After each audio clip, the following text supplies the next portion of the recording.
प्यारे बच्चों, स्वागत है आपका आज के इस वीडियो में। आज हम एक चीनी नागरिक चुंग ची चैंग की हत्या के संबंध में एक बात या केस के बारे में चर्चा करेंगे, जिसकी हत्या कर दी गई थी। ये भी समुद्र में क्षेत्र में जो विदेशी जहाज आते हैं उनके जुड़े हुए अपराधों से जुड़ा हुआ एक केस है। तो आइए जानते हैं ये किस प्रकार से केस इसमें बनता है। चुंग ची चैंग बनाम राजा विवाद, ये 1936 का एक केस है जो कि प्रादेशिक समुद्र में सार्वजनिक जहाज़ों पर अदालतों का क्षेत्राधिकार तथा अंतर्राष्ट्रीय कानून लागू करने के संबंध में एक वाद या केस उस समय किया गया था 1936 में। इस वाद का संबंध राज्यों के प्रादेशिक समुद्र में मौजूद विदेशी जहाज़ों पर हुए अपराधों से है। तो आप समझ गए होंगे, समुद्री क्षेत्रों के बारे में बात की जा रही है, अर्थात समुद्रों में जो अपराध किए जाते हैं उससे जुड़ा हुआ ये केस इसमें है। विशेषकर उस स्थिति से है जिसमें अपराधी की राष्ट्रीयता प्रादेशिक समुद्र वाले राज्य से जुड़ी होती है और अपराध विदेशी जहाज पर हुआ होता है। अर्थात हमारा समुद्री क्षेत्र और उस पर अगर कोई विदेशी नागरिकता वाला जहाज आ जाए तो उस पर होने वाला किसी भी प्रकार का जो कानून है, लागू जो कानून होता है या उससे जुड़ा हुआ जो अपराध है वो इस केस से जुड़ा हुआ है। अंतर्राष्ट्रीय कानून में विदेशी युद्धपोतों को बाह्य प्रादेशिकता का दर्जा दिया जाता है। तो आप समझ चुके होंगे, अंतर्राष्ट्रीय कानून में जो विदेशी युद्धपोत होते हैं अगर वो हमारे क्षेत्र में आते हैं तो बाह्य प्रादेशिकता का दर्जा उसे दिया जाता है।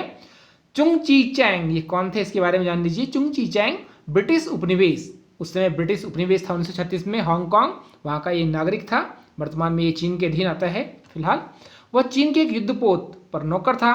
जब युद्धपोत हांगकांग के जलीय क्षेत्र या प्रादेशिक जल में था तब भी उसने पोत के कप्तान को गोली मार दी और गोली चलाकर जान से उसे मार दिया और पोत के जो कार्यवाहक मुख्य अधिकारी थे उनको भी गोली मारकर के घायल कर दिया।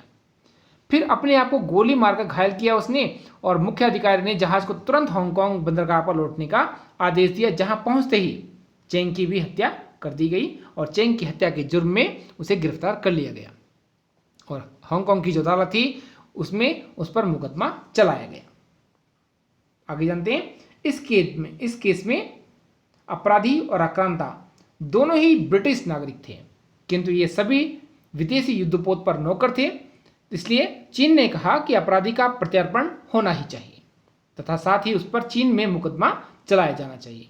दूसरी ओर ब्रिटेन ने प्रत्यर्पण की मांग को अस्वीकार करते हुए तर्क दिया कि अपराधी और अपराध का घटनास्थल दोनों ही ब्रिटिश क्षेत्राधिकार के अंतर्गत है, क्योंकि 1936 में जो हांगकांग क्षेत्र था वो ब्रिटेन का उपनिवेश था।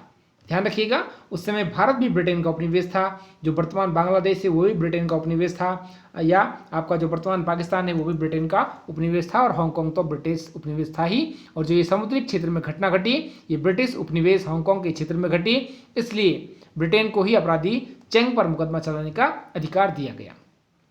अपराधी चेंग ने हांगकांग स्थित ब्रिटिश अदालत के समक्ष अपने जो विचार थे उनको रखा और उनके जो क्षेत्राधिकार थे उसको चुनौती देते हुए ये मांग की कि उसका प्रत्यर्पण यहाँ से किया जाए।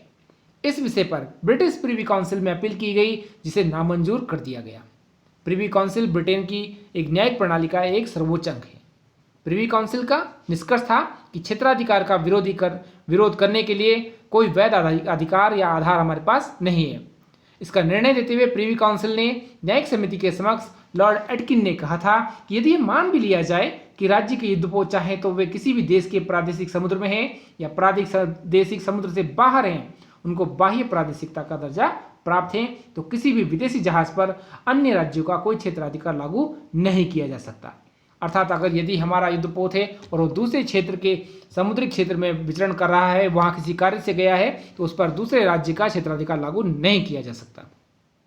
साथ ही यदि यह भी मान लिया जाए कि विदेशी जहाज़ों को राज्य अपने प्रादेशिक समुद्र में जो उन्मुक्तियां या जो सुविधाएं प्रदान करते हैं उनकी व्यवस्था अंतर्राष्ट्रीय कानून के अनुसार, नियमों के अनुसार की जाती है, तो ऐसी स्थिति में राज्य अपने नागरिक कानून, आंतरिक कानून या जो अंतर्राष्ट्रीय वैश्विक कानून है उनके अनुसार कुछ उन्मुक्तियां या सुविधाएं दे सकता है या उसको देने के लिए कह सकता है। जहाज भी चाहे तो कुछ उन्मुक्तियां स्वीकार कर सकता है और बाकी का परित्याग कर सकता है। लॉर्ड एटकिन ने कहा कि दूसरा दृष्टिकोण ही ठीक लगता है और इस पर ब्रिटिश अदालत को एक ब्रिटिश नागरिक द्वारा दूसरे ब्रिटिश नागरिक की हत्या के सिलसिले में क्षेत्राधिकार प्राप्त है। चूंकि हत्या ब्रिटेन के ही प्रादेशिक समुद्र में हुई है, अतः इस अधिकार का दावा और भी अधिक मजबूत हो जाता है। जो प्रिवी काउंसिल थी ब्रिटिश, उसकी न्यायिक समिति के निर्णय ने अंतर्राष्ट्रीय कानून के बीच संबंध और राष्ट्रीय कानून, अंतर्राष्ट्रीय कानून के नियमों की बाध्यकारिता पर प्रकाश डाला। जो लॉर्ड एटकिन थे, उन्होंने कहा कि ब्रिटेन की यह परंपरा है कि वह अंतर्राष्ट्रीय कानून के नियमों का सम्मान करता है और अंतर्राष्ट्रीय कानून को राष्ट्रीय कानून का अंग मानता है। लेकिन अंतर्राष्ट्रीय कानून के वही नियम ब्रिटिश अदालतों द्वारा लागू किए जा सकते हैं जिन्हें संसदीय व्यवस्थापन के द्वारा राष्ट्रीय कानून द्वारा अंग घोषित कर दिया गया है। इसके अभाव में अदालतें अंतर्राष्ट्रीय कानून के नियमों को लागू करने के लिए बाध्य नहीं होंगी। यह अंतर्राष्ट्रीय कानून की परंपरा है कि राज्य अपने प्रादेशिक क्षेत्राधिकार में विदेशी जहाजों, हवाई जहाजों, कंपनियों, निगमों या व्यक्तियों को कुछ विशेष सुविधाएं प्रदान कर सकती है। इनमें से कुछ सुविधाओं या उन्मुक्तियां, जिनको हम कह रहे हैं कि उन्मुक्तियां हैं, उन्मुक्तियों को हम सुविधा कह सकते हैं या वेतन कह सकते हैं, पैसा कह सकते हैं, के बारे में निश्चित प्रथाओं व नियमों का विकास हो चुका है, जबकि अनेक प्रथाओं के बारे में स्पष्ट व्यवहार नहीं है। ऐसी प्रथाओं से संबद्ध जब कुछ मुकदमे न्यायालयों के सामने आ जाते हैं तो न्यायालय निश्चित के लिए संसदीय व्यवस्थापन या राष्ट्रीय कानून में ही उन व्यवस्थाओं को, प्रथाओं को बाध्यकारिता के आधार पर ढूंढता है।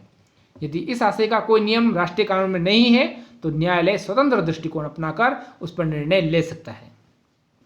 इसलिए जो चुंग ची चैंग विवाद है, इसलिए यहाँ तक मुकदमा चलाने और अपराधी को दंडित करने का जो क्षेत्राधिकार का प्रश्न है, हांगकांग स्थित ब्रिटिश न्यायालय के अधिकार क्षेत्र को चुनौती नहीं दी जा सकती। डॉक्टर असोपा का अभिमत है या कथन है कि यदि इस केस को इस आधार पर देखा जाए कि हत्या करने वाला और मरने वाला दोनों ही चीन के जहाज पर नौकरी करते थे, इसलिए जहाज से संबंधित अपराध के अपराधियों को दंड देने का अधिकार चीन का है, तो यदि इस अधिकार के संदर्भ में चेंग के प्रत्यर्पण की मांग असरदार ढंग से उठाई गई होती तो प्रत्यर्पण हो सकता था। चूंकि प्रत्यर्पण की मांग अस्वीकार कर दी गई थी और चीन द्वारा इस प्रक्रिया के खिलाफ कोई आपत्ति नहीं उठाई गई। आपत्ति न उठाने का एक कारण था कि उसके जहाज पर दोनों नागरिक जो थे वो ब्रिटिश थे, अतः ब्रिटिश अदालत ने चेंग विवाद के क्षेत्राधिकार को स्वीकार किया जाना चाहिए।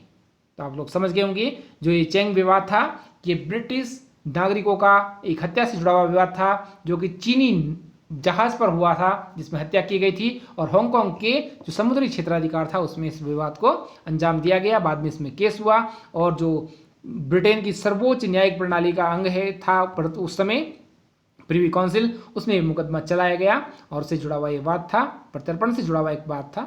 और यदि परीक्षाओं में आता है तो आप इसके बारे में अवश्य सही प्रकार से लिख लेंगे, इसको एक बार अवश्य पढ़ लीजिएगा। आशा है आपको इस वीडियो से भी लाभ होगा। मिलते हैं अगले केस में। आज के लिए इतना ही। वीडियो पसंद आए तो लाइक, शेयर, सब्सक्राइब जरूर कीजिएगा।